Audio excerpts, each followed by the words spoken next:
T20 ప్రపంచ కప్లో Pakistan mystery spinner Osman Tariq తన విలక్షణమైన బౌలింగ్ శైలితో బ్యాటర్లను ముప్పు తిప్పలు పెడుతూ వార్తల్లో నిలుస్తున్నాడు. ముత్తయ్య మురళీధరన్, అజంత్ మండిస్ వంటి దిగ్గజ స్పిన్నర్ల మాదిరిగానే విభిన్నమైన యాక్షన్తో బంతిని విసురుతున్న ఇతడు ఈ స్థాయికి చేరుకోవటం వెనుక ఒక స్ఫూర్తిదాయక కథ ఉంది.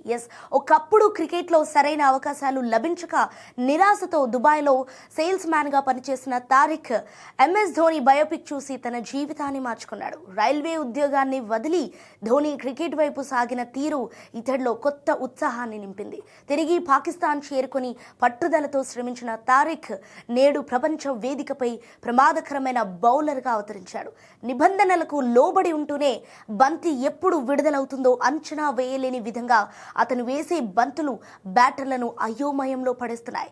ధోని స్ఫూర్తితో సేల్స్ మ్యాన్ నుంచి సంచలన బౌలర్గా మారిన తారిక్ ప్రయాణం ఇప్పుడు క్రీడా లోకంలో చర్చనీయాంశంగా మారింది.